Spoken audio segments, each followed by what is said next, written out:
Alright, so picture this. It's the year 2274, and Earth's seen better days.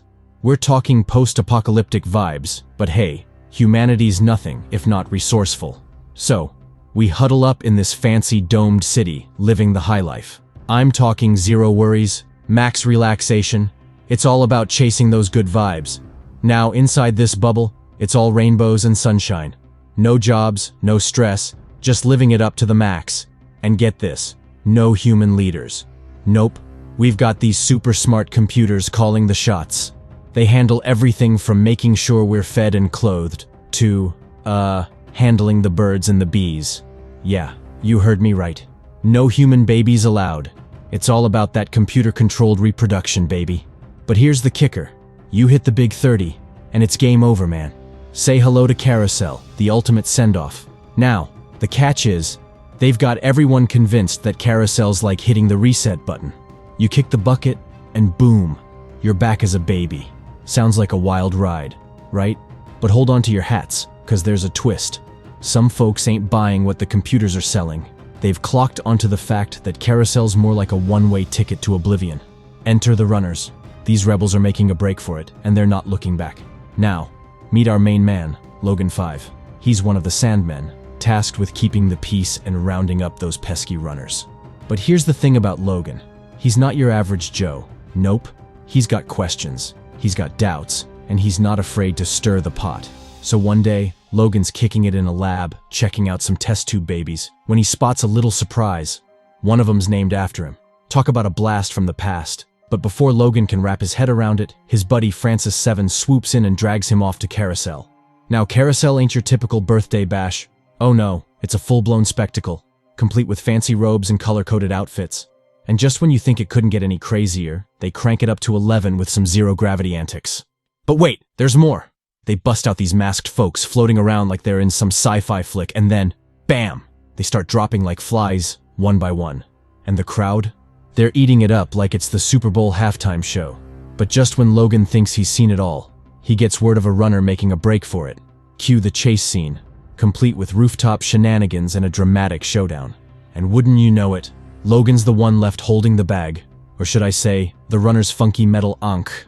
Now, Logan's scratching his head, trying to figure out why anyone would bail on the chance for a second shot at life. But his buddy Francis, he's not buying it. He's all about towing the line and following orders. But something tells me Logan's not done stirring the pot just yet. Strap in, folks. It's gonna be one heck of a ride.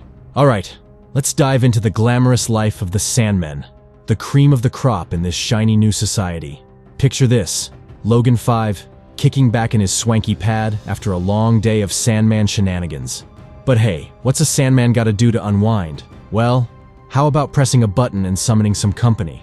Enter Jessica 6. Intrigued by Logan's digs, but not so keen on his advances. Turns out, she's mourning a friend who got the boot that day. Talk about a buzzkill. Logan tries to smooth things over, claiming her friend got the old reboot, but Jessica ain't buying it. Nope, she's convinced Carousel's more like a one-way ticket to oblivion.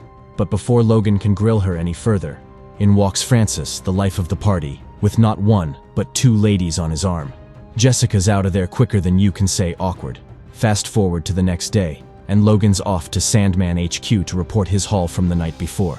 But hold on to your hats, folks, cause things are about to get real interesting. Turns out, that funky metal ankh he snagged, it's the key to a secret hideout for runners, a little joint called the Sanctuary. But here's where it gets spicy. The computer's got some news for Logan. There's over 1,000 runners on the loose, and he's gotta catch 'em all. Logan's smelling something fishy, though. When he asks about how many runners got the old renewal treatment, the computer goes all silent mode. Instead of answers, it dishes out a wild proposition. Logan's gotta go undercover as a runner himself. Talk about a plot twist. But wait, there's more. The computer decides to pull a fast one on Logan, stripping him of his remaining years like it's no big deal. Now he's got a ticking time bomb on his hands. Literally. With only days to live and a mission straight out of a sci-fi flick, Logan's in deep water. Back at the crib, he summons Jessica, thinking she's got the lowdown on the whole runner scene. But she ain't buying what he's selling, accusing him of some shady business with that ankh. Turns out, she's part of the runner crew herself, and she's not about to let Logan ruin their gig. Before you can say plot twist, Logan's informed of another runner on the loose.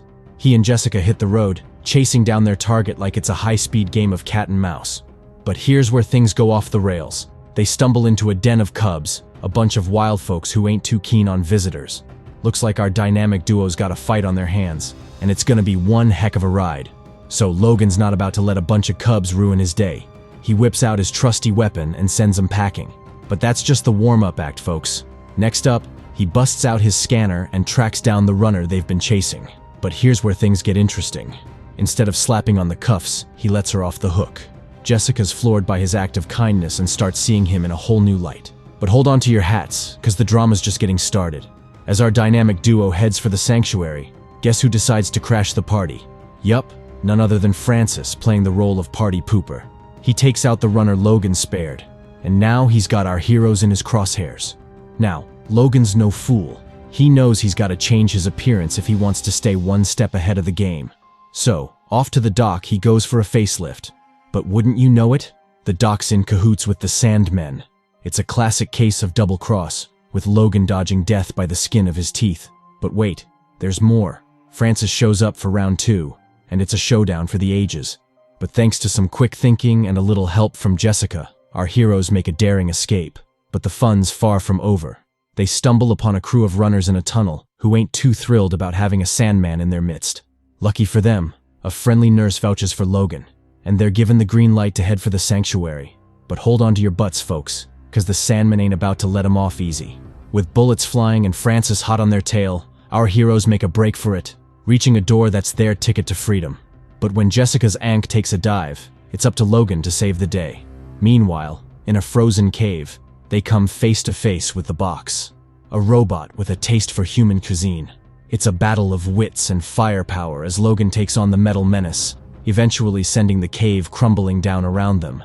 But just when they think they're in the clear, Francis pops up like a bad penny, ready to rain on their parade. It's a race against time as they journey through the outside world, discovering wonders they never knew existed. And just when they think they've found their happily ever after, they stumble upon a pond, where romance blooms and secrets are revealed. Turns out, life clocks don't mean squat out here, and they've got all the time in the world. Later that day, our intrepid trio spots a tower on the horizon and figures it's gotta be the sanctuary. But talk about a letdown. When they get there, it's like nature's thrown a party and forgot to clean up. Jessica gets a surprise visit from a cat, and let me tell you, she's more shook than a leaf in a hurricane. Turns out it's their first encounter with a furry friend, and they're as excited as a kid in a candy store. They follow Mr. Whiskers into a classroom and come face to face with an old-timer straight out of a history book. This dude's got more wrinkles than a raisin, and his hair's so gray it could pass for a storm cloud. Turns out, he's been kicking it in this place since the Holocaust, living off the land like a true survivor. And get this, he was raised by actual parents, not some fancy lab and nursery like the city folk. But just when they're getting cozy, guess who crashes the party? Yup, none other than Francis, holding Jessica hostage like he's auditioning for a villain role. But Logan ain't having it. He pulls a fast one, showing off his non-blinking life clock to distract Francis long enough to give him a taste of his own medicine. It's a showdown for the ages, folks. And let's just say, Logan comes out on top. With Francis pushing up daisies, it's time for a little DIY funeral, courtesy of our wise old friend. He lays down some truth bombs about the importance of burying the dead, and our heroes send Francis off with a proper send-off. But Logan's not done shaking things up. He's dead set on showing the city folk there's more to life than synthetic everything and an expiration date. So, they hightail it back to the city, armed with newfound knowledge and a whole lot of determination. But here's the kicker. Nobody in the city gives a hoot about their wild tales of the outside world. Nope, the only ones listening are the Sandmen, and they ain't exactly throwing a welcome party. Next thing you know, Logan's in the hot seat, getting grilled by the computer about the sanctuary. But when the computer tries to peek into Logan's brain, it bites off more than it can chew. The overload causes chaos, with explosions left and right, and the whole city's on the brink of collapse. Talk about a meltdown. As the domes come crashing down, the city folk get their first taste of freedom. And who do they stumble upon but our old buddy, the wrinkly wonder himself? They're clamoring to touch his weathered skin like it's the fountain of youth. And our heroes? They're just happy to be along for the ride, waving from the sidelines like they're at a parade.